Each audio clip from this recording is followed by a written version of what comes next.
ಇಂದು ಮಸ್ತ್ ಆಗಿರುತ್ತೆ, ಎಲ್ರು ಕೂಡ ನೋಡ್ಬೇಕು. ಯಾಕಂದ್ರೆ ಗಿಲ್ಲಿ ನಟಗೆ ರಜತ್ ಅವರು ಬೈತಾರೆ. ಕಾರಣ ಇಷ್ಟೇನೆ, ಗಿಲ್ಲಿ ನಟ ತಮಾಷೆಯಾಗಿ ಮಾತನಾಡ್ತಾ ಹೋಗ್ತಾರೆ. ಆಗ ಬಿಟ್ಟಿ ಊಟ ತಿನ್ನಕ್ಕೆ ಬಂದಿದ್ದೀರಾ ಅನ್ನುವಂತ ಒಂದು ಪ್ರಶ್ನೆನ ಮಾಡಿದಂತ ಟೈಮ್ಲಿ ರಜತ್ಗೆ BP ನೆತ್ತಿಗಿರುತ್ತೆ, ಕೋಪ ಜಾಸ್ತಿ ಆಗುತ್ತೆ. ಏನ್ ಆ ರೀತಿ ಎಲ್ಲ ಮಾತಾಡ್ತೀಯಾ, ನಿಮ್ಮನೆಗೆ ಏನಾದ್ರು ಬಂದಿದ್ದೀನ ನಾನು, ನನ್ನ ಹತ್ರ ಆ ರೀತಿ ಮಾತಾಡ್ಬೇಡ, ಬೇರೆಯವ್ರ ಹತ್ರ ಮಾತಾಡ್ಕೋ, ಬೇರೆಯವ್ರ ಹತ್ರ ಮಾತನಾಡಿದ ರೀತಿ ನನ್ನ ಹತ್ರ ಮಾತಾಡಿದಾಗೆ ನನ್ನ ಹತ್ರ ಮಾತನಾಡಕ್ ಬರ್ಬೇಡ.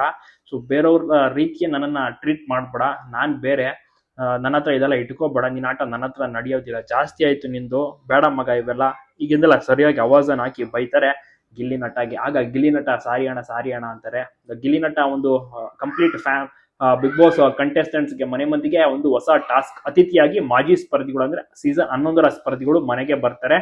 ಇಲ್ಲಿ ಒಂದು ಹೋಟೆಲ್ ರೀತಿ, ರೂಮ್ ರೀತಿ ಟ್ರೀಟ್ ಮಾಡ್ಬೇಕು. ಇವರೆಲ್ಲರೂ ಕೂಡ ಈಗ ಸರ್ವರ್ ಮತ್ತೆ ಸಪ್ಲೈಯರ್ ಗಳಾಗಿರ್ತಾರೆ. ಸೊ ಆ ಒಂದು ಟೈಮ್ ನಲ್ಲಿ ಗಿಲ್ಲಿ ನಟಗೆ ತಮಾಷೆ ಮಾಡಕ್ ಹೋಗಿ ಏನೇನೋ ಅವಾಂತರ ಮಾಡ್ಕೊಂಡಿದ್ದಾರೆ ಗಿಲ್ಲಿ ನಟ. ಹೌದು, ಗಿಲ್ಲಿ ನಟ ತಮಾಷೆಯಿಂದ ಅದು ಹೇಳ್ತಾರೆ, ಅದು ಸೀರಿಯಸ್ ಆಗಿ ಕನ್ವರ್ಟ್ ಆಗುತ್ತೆ. ಉಗ್ರ ಮಂಜು ಅವ್ರಿಗೂ ಕೂಡ ತಮಾಷೆ ಮಾಡಕ್ ಹೋಗ್ತಾರೆ, ಅವರು ಕೂಡ ಸೀರಿಯಸ್ ಆಗ್ತಾರೆ. ಸೊ ಮಿಸ್ ಮಾಡಿದ ಎಲ್ರು ಕೂಡ ನೋಡಿ ತುಂಬಾನೇ ಎಂಜಾಯ್ ಮಾಡ್ಬೋದು ಇವತ್ತು. ಮತ್ತೆ ಈ ಒಂದು ಎಪಿಸೋಡ್ ನ ಒಂದು ಕಂಪ್ಲೀಟ್ ಚರ್ಚೆ ಸುದೀಪ್ ಸರ್ ಕೂಡ ಮಾತನಾಡ್ತಾರೆ. ಯಾಕೆಂದ್ರೆ ರಜತ್ ಅವ್ರು ಬಂದಿದ್ದಾರೆ, ರಜತ್ ಬಂದ್ರೆ ಫೈರ್ ಬ್ರ್ಯಾಂಡ್ ಬಂದ ಹಾಗೆ. ಮತ್ತೆ ಚೈತ್ರ, ಫೈರ್ ಬ್ರ್ಯಾಂಡ್ ಚೈತ್ರ ಅವರು ಕೂಡ ಬಂದಿದ್ದಾರೆ, ಮೋಕ್ಷಿತ ಬಂದಿದ್ದಾರೆ, ಉಗ್ರ ಮಂಜು ಬಂದಿದ್ದಾರೆ, ತ್ರಿವಿಕ್ರಮ್ ಅವ್ರು ಬಂದಿದ್ದಾರೆ. ಸೊ ಬಹಳ ಮಜವಾಗಿರುತ್ತೆ ಇವತ್ತಿನ ಒಂದು ಎಪಿಸೋಡ್.